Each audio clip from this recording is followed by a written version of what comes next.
So I rematch against my squats today. 200 pounds. Last week I hit 6 reps. I think I'm supposed to hit 8. I'd be happy with 7, but really I want 8. Why am I talking about this? Because I'm scared.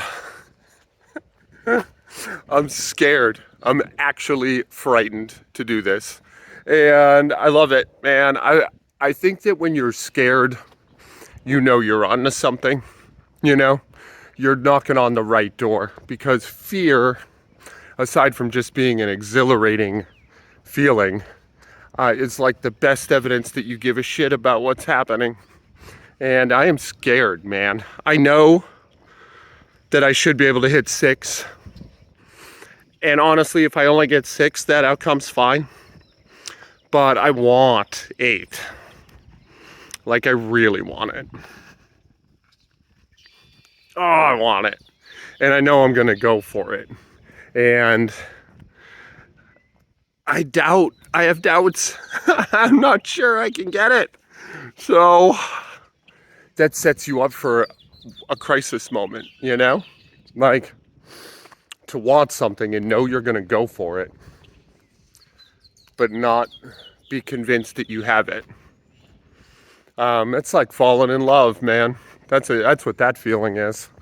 So yeah, I'm gonna do my burpees, and then I'm gonna get onto that bar. Stay tuned.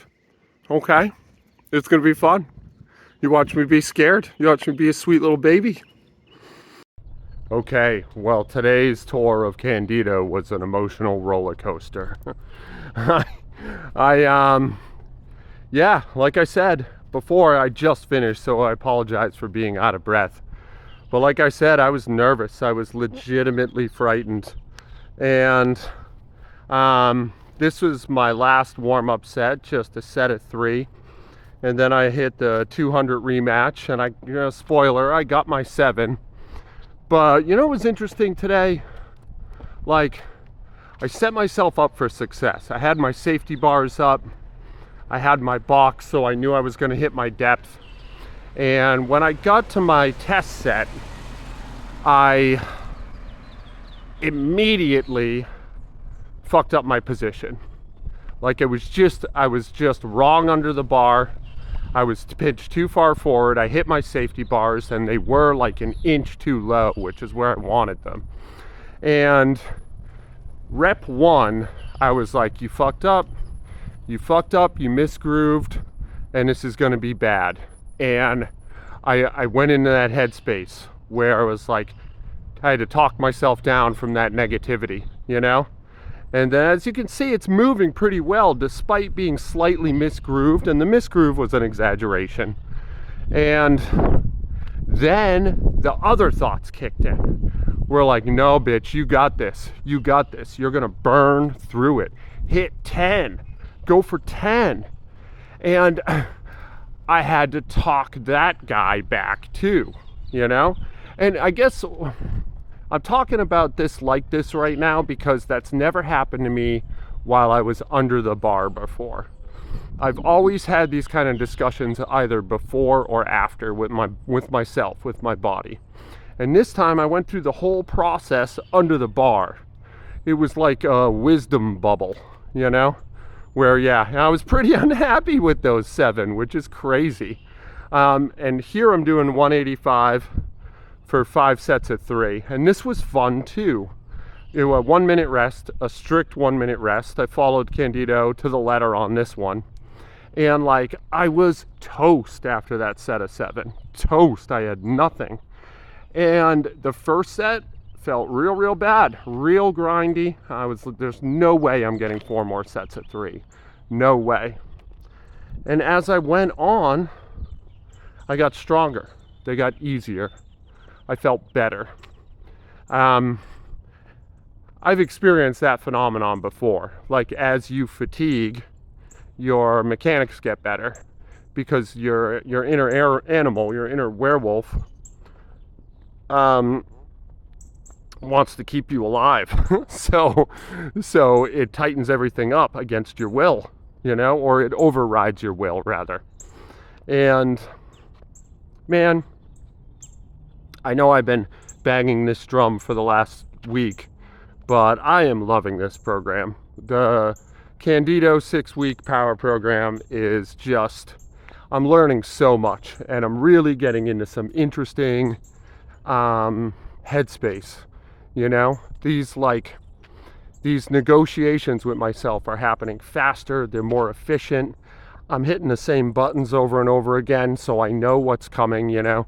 When I get really, really depressed and sad about like something not going my way, or I get really hyped because I was able to muscle through, I'm able to return to an indifferent kind of baseline quicker and more efficiently and more effectively, most importantly. Like, I really understanding that I can have these feelings all I want after the fact, but when I'm in my workout window, it's just the work. I am impartial to results, you know? And that's getting clearer and clearer and cleaner and cleaner. And if I do this whole program and I don't get any stronger, which is ridiculous because it's only been 2 weeks and I'm already meaningfully stronger. But even if I gained nothing, it would be worth it. Just for that little bit of like introspective oomph, you know? I'm learning a lot. I'm learning a lot about my body, what I can get it to do and what I can't get it to do. And it's invaluable to me. Like, I haven't felt this way since my first year in Ashtanga, you know, where it's just like, oh, I don't know what my body's capable of. Like, I don't have any idea what I can actually do and can't do. So that's been great, like, truly. Yeah, and you can see here, like, I'm too far forward, for sure. But, like, that's my 4th set. And it looks so much better than my first set. And this is minimal rest. I mean, the rest, a minute is not adequate at these loads for me. Like, not at all. I'm a 2-minute rest minimum guy, you know? I mean, unless I'm grinding one out before work. I'm just going to watch this last set with you. I don't know. I'm kind of being repetitive lately, but I'm really happy with this program. I am so excited to run it again. I did not to look that far into the future, but I'm really happy with it. Yeah, that's my 15th rep at 185. Super grindy. Anyway, this is Joe in real life. Hey, I love you guys. Be nice to each other today. I'm going to try hard to do the same. I got my Mickey Mouse shirt on. I needed the extra oomph.